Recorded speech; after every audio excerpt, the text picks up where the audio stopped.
Assalamualaikum warahmatullahi wabarakatuh.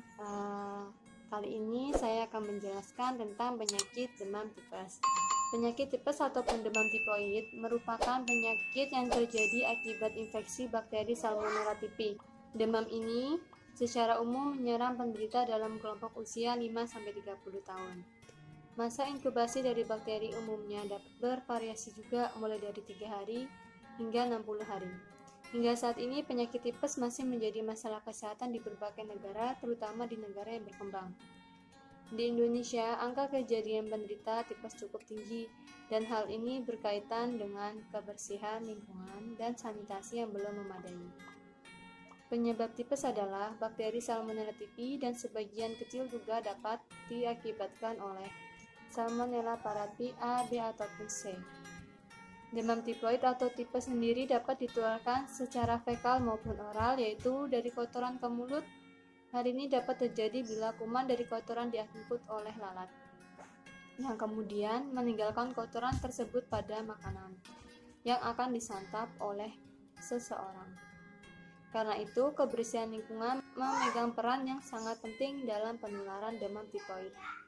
Sangat disarankan juga untuk tidak mengonsumsi makanan yang diduga tercemar atau yang kebersihannya patut dipertanyakan. Gejala tipes sangat luas dan bervariasi. Pada umumnya, seseorang dicurigai terkena tipes bila mengalami demam lebih dari 7 hari dan tidak mereda. Dengan penggunaan obat penurun panas, demam juga dapat makin tinggi secara bertahap setiap harinya, dan bila tidak ditangani dapat berlangsung hingga 3 minggu. Keluhan yang lain menyertai demam dapat berupa rasa lemah, nyeri kepala, nyeri pada persendian, nyeri pada otot-otot tubuh, perut terasa kembung atau nyeri diare atau sulit buang air besar, mual dan muntah. Tampak gelisah. Bila tidak ditangani dengan tepat, demam tipoid juga dapat menimbulkan komplikasi baik pada saluran pencernaan, hati, jantung, atau sistem persarafan. Pengobatan yang sering dikatakan bahwa penanganan yang terbaik adalah pencegahan.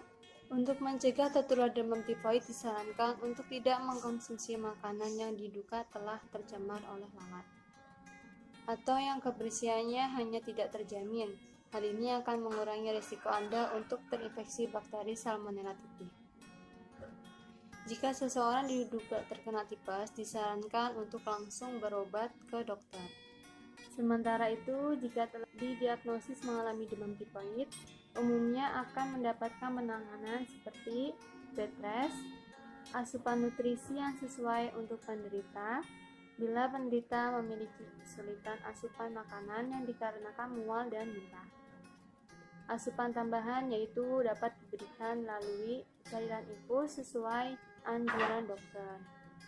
Ketiga, pemberian antibiotik sesuai anjuran dokter dengan mempertimbangkan kederajatan beratnya penyakit serta sensitivitas individu terhadap antibiotik tersebut. Kemudian, pemberian obat untuk gejala-gejala lainnya seperti mual, muntah, nyeri perut, gangguan buang air besar, dan sebagainya, sesuai dengan keluhan yang dialami oleh pasien. Diagnosis kemungkinan tidak bisa dipastikan hanya dengan satu jenis tes. Rata-rata dokter dapat merekomendasikan melengkapi 3 macam tes di atas agar didiagnosis dapat ditegakkan.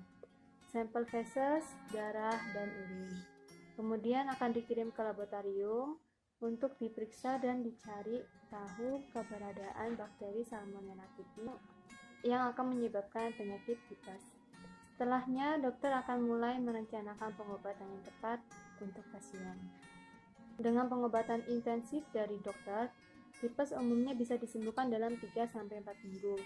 Namun ingat bahwa jika sudah merasa baikan dan tidak lagi mengalami gejala tipes, tetap jalani pengobatan sesuai dengan jangka waktu yang telah ditetapkan dokter. Hal ini untuk menjamin bahwa bakteri Salmonella typhi sudah benar-benar hilang dari tubuh pasien dan tidak lagi dapat menularkan infeksi kepada orang lain. Terima kasih yang sudah menonton. Jangan lupa dukungannya, yaitu dengan like, subscribe, dan komen, dan tunggu video selanjutnya. Sweet up. Assalamualaikum warahmatullahi wabarakatuh.